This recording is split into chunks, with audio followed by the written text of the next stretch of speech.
got texts, DMs, voice notes, emails, but when disagreements pop up, the old-fashioned way of talking may still work best. That's right. A recent study compared texting and talking during disagreements. While most people preferred putting their thoughts in writing, those who actually talked reported more understanding, less conflict, and more positive feelings toward the other person. And it didn't even have to be face-to-face. Researchers found that simply hearing someone's voice made a difference. And yet talking is becoming less of a part of our daily lives. Research suggests we're speaking less than we did a generation ago as digital communication increasingly replaces conversations. Dr. Jess Galaney is here to explain what happens when technology starts doing more of the talking for us. We're always happy to talk with you about stuff like this and use our words in doing so. So let's talk a little bit about what this study found. Yeah, so the researchers only published this year, but they studied a period of time from 2005 to 2019. And what they found with 2,200 participants was that year over year, people spoke, I'm going to cite my notes, 338 fewer words each year. That amounts cumulatively to a 28% decline in allowed talking. So 338 words, that's not a ton, that's like a 5-minute conversation. But if you add it up every year, that's nearly 30% of how much we speak out loud. You know, when I looked at the notes, I guess I didn't realize that that was for every year. And the study was done between 2005 and 2019. Yes. So this was during that initial wave, that explosion of iPhones and the social media.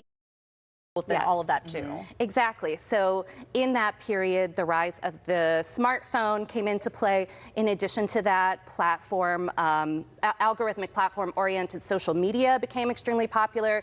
And if you think about it, customer service chat interfaces also became very commonplace. Maybe not the AI ones, those came later.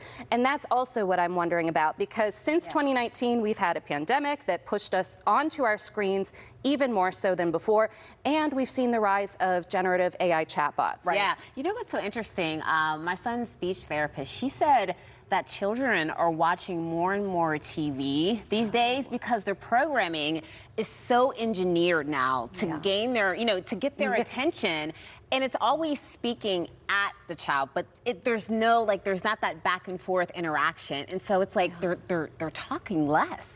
I hadn't considered that, but that does make so much sense because those shows, they are so important to kind of develop their sense of the world. And if they're not seeing kids having conversations with one another, instead they're being spoken to, that's a different framework. Yeah. You know, there was that whole wave of the meme of going into a coffee shop and seeing somebody that's Gen Z and how they just stare at you and there's no interaction. Do you remember when this time last year I had a segment about the Gen Z stare. The Gen Z stare. So we had this whole conversation. But, you know, really this might be kind of that implication of it, that we're seeing this wave of people who don't know how to have a conversation.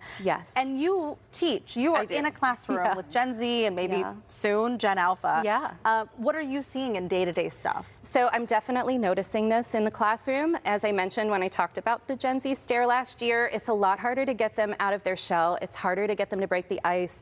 They are more guarded. And the research shows that too. When it's aggregated for age, younger generations spoke 451 words less, whereas older generations, it was 314 words less. So, you know, a lot of us are still picking up the phone to talk to our parents or to call customer service. But the young people, they want to order through an app. They don't want to talk to anybody. If there's a screen, you know, they walk into a fast casual restaurant, there's a screen versus a counter, they go to that screen. So those are all lost words and lost interaction. And so what do we do about this? Because, you know, we don't want to get to a point where just no one's talking to each other. Like, we need to communicate. We really do. I think that it's very much a muscle.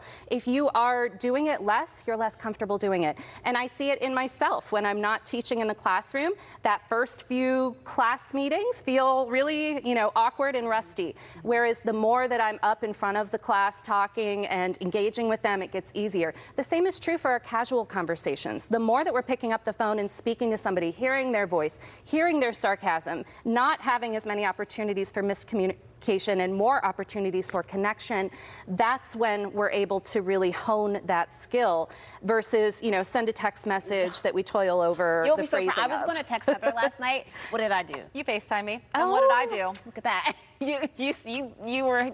I answered. She answered, and she was relaxing. She was. I was in the hot tub. I was like, "What's going on, Mikey?" Just splashing myself with what? How's it going? I love it. I'm like, I'm so glad I FaceTimed you. Thank you. Good to see you. Thanks, Dr. Jess.